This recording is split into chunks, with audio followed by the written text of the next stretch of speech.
Hello guys, আসসালামু আলাইকুম। Toyota Prius 20-এর মডেল। 20-এর মডেলের বিষয়ে একটা হাইব্রিড নিয়ে, যারা হাইব্রিড সম্পর্কে কোনো আইডিয়া নেই, হাইব্রিড নিয়ে একটা রিভিউ দিচ্ছি। যারা হাইব্রিড সম্পর্কে কোনো আইডিয়া নেই তাদের জন্য। হাইব্রিডে আপনার গাড়িটা আপনি বুঝবেন কিভাবে যে আপনার গাড়িটা ইলেকট্রিকে চলতেছে অথবা ফুয়েলে চলতেছে, আপনি কিভাবে বুঝবেন? এই যে আপনাদেরকে দেখাচ্ছি, ঠিক আছে? এই যে সেটিংসে গেলাম, সেটিংসে যাওয়ার পরে এই যে ইনফুল গেলাম, এই যে ইঞ্জিন, ঠিক আছে? এটা হলো হাইব্রিড। এই যে এখন আমার এই ব্যাটারি 3 দাগ চার্জ আছে। এখন এই যে অলরেডি এসি চলতেছে। এই যে এসি চলতেছে, ফুল এসি মনে করেন। চাইলে আপনি ফুল এসি দিতে পারতেছেন, ঠিক আছে? ফুল এসি দিতে পারতেছেন। প্লাস এই যে গাড়ি ইঞ্জিন খুব ঠান্ডা, কুলিং হচ্ছে, প্লাস ব্যাটারির মাধ্যমে তুলতেছে।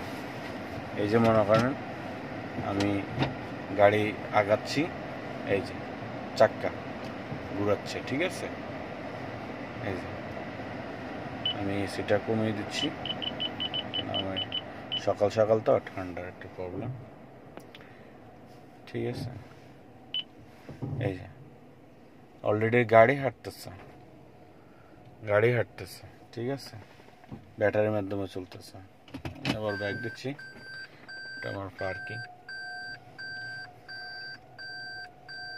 পার্কিং এর সিস্টেমটা আবার সুন্দর আছে।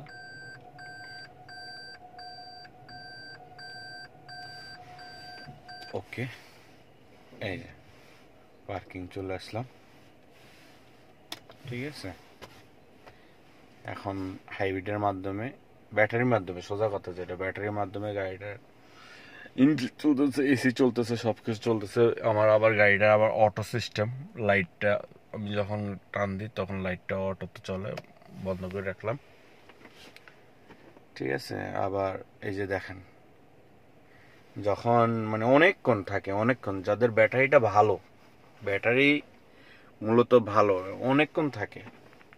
এই ব্যাটারি চার্জ নিয়ে আমি এমনও আছে একটা না স্মুথ মোডে 2 কিলো, 3 কিলো, 4 কিলো এরকম স্মুথ মোডে, যখন আমরা পাওয়ার মোডটা আমরা যখন চাপ দিই না, অথবা স্ক্ল্যাডার ওরকম চাপ, বেশি জোরে চাপ পড়ে না, তখন স্মুথ মোডে যখন চালাবেন 3 কিলো, 4 কিলো অনায়াসে চলে যায়। এই ব্যাটারি চার্জ যখন হয়, যখন 3 দাগ, 4 দাগ, 5 দাগ, 6 দাগ এরকম, অনেক সময় আমরা যখন লংয়ে যাই ব্যাটারি ফুলও হয়ে যায়, ঠিক আছে?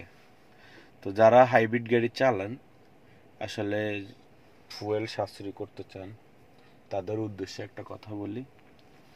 তাদের উদ্দেশ্যটা হলো এই যে আমাদের, এই যে আমার গাড়ি অলরেডি স্টার্ট হয়ে গেছে, ঠিক আছে? এই যে, ঠিক আছে, আমার গাড়ি স্টার্ট হয়ে গেছে,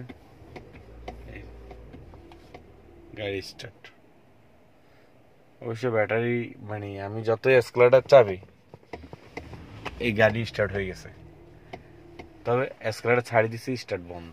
কেন স্টার্ট বন্ধ হয়ে যাওয়ার কারণটা হলো যে আমার ব্যাটারির চার্জ ফুল, এখনো চলবে, অযথা ফুয়েল নষ্ট করবে না, ঠিক আছে? এটা টয়োটা প্রিয়াস গাড়ি। আর আরেকটা হলো মজা হলো, ওই যে আমার এই গাড়ির সিস্টেমটা হলো, দেখছেন আমার ড্যাশবোর্ড মানে দেখতে হয় না। আমি যখন ড্রাইভ করি তখন আমার ড্যাশবোর্ডের দিকে দেখতে হয় না। এই যে আমার মানে গ্লাসে আমার ডিসপ্লে আছে, আমি কতটুকু গাড়ি চালাচ্ছি অথবা কি হচ্ছে, মানে কি কত দ্রুত গাড়ি চালাচ্ছি, ওই মানে গ্লাসে মানে আমার চোখের বরাবর, যে অনেকে কর্নারের দিকে তাকাইতে হয় না, এইদিকে আমার এইখানেও ডিসপ্লে আছে, ওইখানেও ডিসপ্লে আছে, ঠিক আছে? ওইখানেও ডিসপ্লে আছে। অতএব আমাকে গাড়ি চালানোর সময় বাম দিকে দেখতে হয় না, এদিক দিয়ে আবার একটা জিনিসটা অনেক সুন্দর করছে। এই যে এটা হলো ডিসপ্লের মনিটর, এই যে এখান থেকে আর কি ফোকাসটা ইয়ে হয়। আর হলো এই যে যারা গাড়ি ড্রাইভার তাদের উদ্দেশ্যে বলতেছি, এই যে এখান থেকে যখন আমরা আরপিএমটা চাপ দিই, আমরা সবসময় ইকোর ভিতরে রাখার চেষ্টা করব। ইকো, ঠিক আছে, ইকোর ভিতরে রাখার চেষ্টা করব। ইকোর ভিতরে যখন থাকবে তখন এত তেল এত ফুয়েল কম খাবে হিসাবের বাইরে, আপনার মাইলেজ অনেক পাবেন। যারা হাইব্রিড গাড়ি চালাচ্ছেন লংয়ে অটোমেটিক 20-24, আমি তো অনায়াসে 24-25-26 অটোমেটিক সবসময় পাই। 24 আমি সবসময় পাই, এই পাওয়ারে গেলেও পাই। তবে আমি চেষ্টা করি পাওয়ারের নিচে রাখার জন্য। যখন আপনি এইখানে পাওয়ার আছে, পাওয়ারে আরপিএম মিটারটা পাওয়ারে যখন চলে যায় তখন গাড়ির গতি আরও বেড়ে যায়, ঠিক আছে, তখন ফুয়েলটা একটু বেশি খরচ হয়। এই যে পাওয়ার লেখা যেখানে, এই যে পাওয়ার, সবসময় দেখবেন ইকোতে গাড়ির মানে আরপিএমটা ইকোতে রাখার চেষ্টা করবেন। ইকোতে রাখলে একটা সুবিধা কি, আপনি ফুয়েলটা কম খাবে। এবং এইভাবে দেখছেন প্রায় কত মিনিট, আমরা যখন রোডে গাড়ি চালাই পার মিনিটে 1 কিলো তো পার হই, ঠিক না? তো আমি ভিডিওটা করতেছি প্রায় 6 মিনিট প্লাস। 6 মিনিট প্লাস হইলে এরকম বুঝেন 6 কিলো না যাক 4 কিলো তো যায়, 4 কিলো না যাক 3 কিলো তো যায়।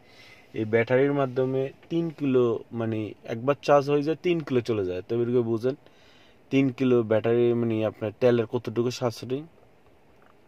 আর যখন আরপিএম মিটারটা আরো কম মানে আমরা ইয়ে করব, তখন আরো কম তেল খাবে। সোজা কথা, আমাকে আসলে আমি ভিডিওটা কারণ হলো আমি যখন বাইরে যাই অথবা কোথাও দাঁড়াই, অনেক মালিকরা আমাকে জিজ্ঞেস করে টয়োটা প্রিয়াস কেমন, গাড়িটা কেমন, সার্ভিস কেমন, অনেকে জিজ্ঞেস করে। কেন এখন সবাই মোটামুটি টয়োটা প্রিয়াস, আগে যেরকম প্রেমিও এলিয়নের প্রতি সবার একটা আকর্ষণ ছিল, প্রিমিও এলিয়ন এখনো, প্রিমিও এলিয়ন না হোক, প্রিমিও এখনো টয়োটার দিকে জগতে সেরা। তবে এখন বাজারে আপনার করলা ক্রস, এই ক্রস গাড়িটা খুব ভালো মার্কেট পাইছে। জিপ টাইপের, এটার ইঞ্জিল ওটার ইঞ্জিল একই সেম, তো অবশ্যই ভিতরের স্পেসটা একটু কম। আমার এই গাড়িটার ভিতরে স্পেস অনেক অনেক, টয়োটা প্রিয়াসের স্পেস অনেক, মানে বলার মতো না। তো অনেক সময় অনেকে জিজ্ঞেস করে এটা কেমন। তা আমি অনেকদেরকে বলি যে আমার গাড়ির কোয়ালিটি আর টয়োটা প্রিয়াস অন্য গাড়ির কোয়ালিটি আলাদা। কারণ আমার 20-এর মডেল প্লাস, এই গাড়ির ভিতরে অনেক ফিউচার আছে, অনেক ফিউচার উপরে গাড়ির দাম ডিপেন্ড করে, সবাই জানবেন। কারণ আমার এই গাড়িটা ফুল ডিসপ্লে, এত বড় ডিসপ্লে আসলে সবাই গাড়িতে নাই। এই গাড়ির ডিসপ্লেটা হলো ফুল ডিসপ্লে প্লাস টাচ, ঠিক আছে, ফুল অল টাচ। তবে এই টাচের কারণেও অনেক সময় গাড়ির দাম 2 লাখ 3 লাখ আপ ডাউন থাকে, ঠিক আছে। তো ওকে, ভিডিওটা আসলে অনেক বড় হয়ে গেছে। এই ভিডিওটা করার কারণ হলো যে অনেকে জিজ্ঞেস করে টয়োটা প্রিয়াস গাড়িটা কেমন। তা আমি বলি সবসময় টয়োটা প্রিয়াস গাড়িটা ভালো। কেন আমি আগেও টয়োটা প্রিয়াস 7 সিটার চালাইছি, আমি অনেক জায়গায় গেছি 7 সিটার নিয়ে, খুবই ভালো গাড়ি, খুবই ভালো গাড়ি। এবং এটা 5 সিটার টয়োটা প্রিয়াস, 5 সিটার এবং ফুল লেদার।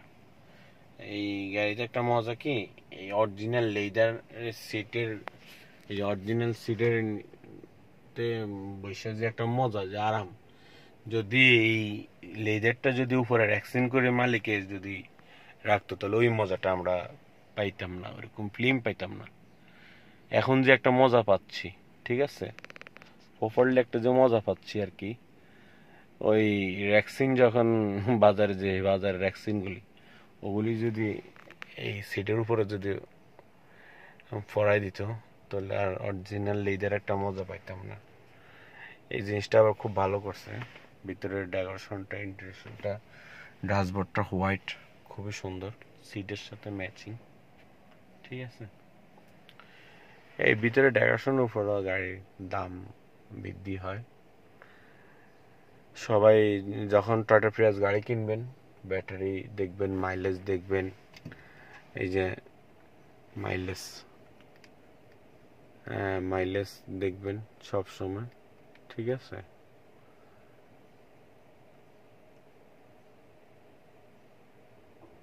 $39,247 বর্তমানে এটার মাইলেজ বর্তমানে চলে। তো অতএব আমি তো আজকে 1 বছর হয়েছে, 39,227, তাহলে এটার মাইলেজ আমার জানা মতো 20 অথবা 25 কিনছে, ঠিক আছে?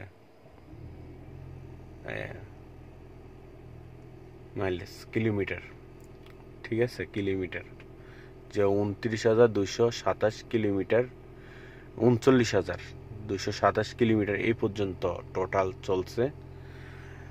এই টোটাল যদি হিসাব করা হয় পার লিটারে 16.1 কিলোমিটার করে চলছে পার কিলোতে, অল হিসাব করলে। যখন আমরা প্রতিদিন মানে হিসাব করি, তখন ওটার হিসাবটা আবার আলাদা। ওটা দৈনিক মানে আমি কতগুলো চালাইছি, কতগুলো মাইলেজ পাইছে, এটা হলো মেইন হিসাব। আর এটা টোটাল হিসাব হলো 39,247। অথবা এই গাড়িটা কিনা হয়েছে আমার জানা মতো 25,000 থেকে 30,000, 25,000 থেকে 30,000 না, সরি আরো বেশি, কম, 20,000 হবে, 20,000। তো 20,000 মাইলেজ দেখে কিনছে। দেখেন আবার 50,000, 60,000 এরকম অনেক গাড়ি আছে মাইলেজ বেশি থাকে, বেশি দাম নিয়ে নিবে। আসলে বেশি মাইলেজের গাড়ির দাম আবার কম।